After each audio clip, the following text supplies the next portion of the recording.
নমস্কার বন্ধুরা, কেমন আছো সবাই? তোমাদের সবাইকে স্বাগত জানিয়ে আজকে একটা নতুন রেসিপি শুরু করেছি। আজকে আমরা বানিয়েছি একটা খুবই সুস্বাদু একটা মিষ্টি রেসিপি। সেটা হচ্ছে শাহি বালুশাহি। এটা দেখো দেখতে কতটা সুন্দর, রসালো একেবারে।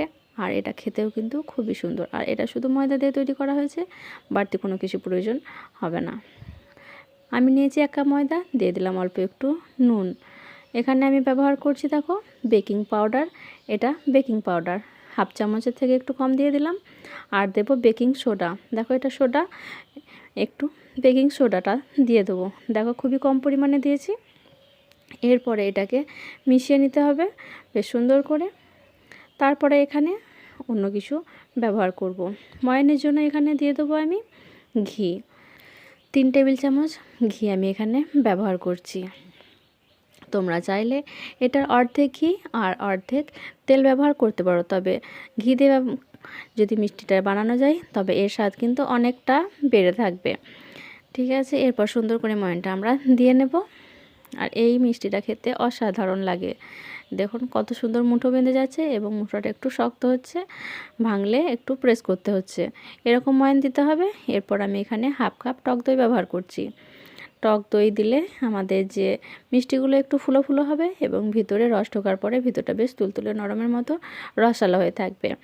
এরপরে এটা প্রথমে আমি দই দিয়ে ভালো করে মেখে নিচ্ছি। যদি আমাদের জলের প্রয়োজন হয় তাহলে দেব, আর যদি না হয় তাহলে দেব না। আর মাখাটা দেখুন ঝুরঝুর করে, খুব বেশ একেবারে আমরা যেমন রুটি বানানোর জন্য সানি সেরকম করে কিন্তু হবে না, তাহলে পর্দা আসবে না। দেখো আমি শুধু মাত্র কত পর্দা দেখছো তো ভিতরে, আমি শুধু ময়দাটা একসঙ্গে জুড়ে নিয়েছি। এরকমই কিন্তু করতে হবে বালুশাহির জন্য। ঠিক আছে, এরপর আমরা এখান থেকে অল্প অল্প লেচি নেব। আবার বলছি, ময়দাটা কোনোভাবেই কিন্তু মসৃণ করা যাবে না, তাহলে ভিতরে পর্দা আসবে না। এরপরে এইরকমভাবে আমি যেরকম করছি ঠিক সেরকমভাবে আমরা আমাদের যে বালুশাহি বানাচ্ছি বা যে মিষ্টি বানাচ্ছি সেটার শেপ দিয়ে নেব।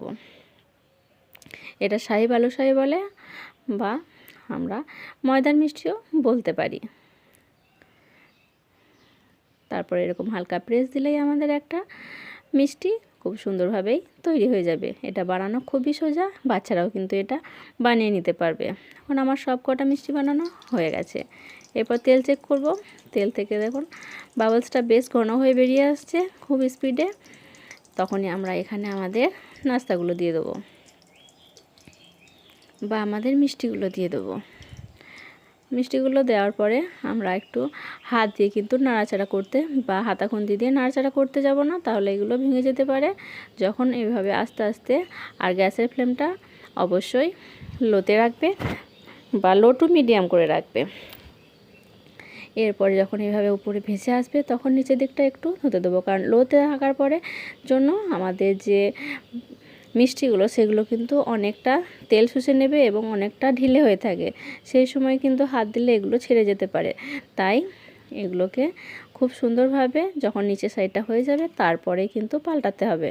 আর গ্যাসের ফ্লেমটা আমি বলছি, যাদের গ্যাসেরটা খুব জোরে আছে তাদের কিন্তু একেবারে লো করে দিতে হবে, আর যাদেরটা হালকা হালকা আছে তাদের কিন্তু লো টু মিডিয়াম করলেও অসুবিধা হয় না।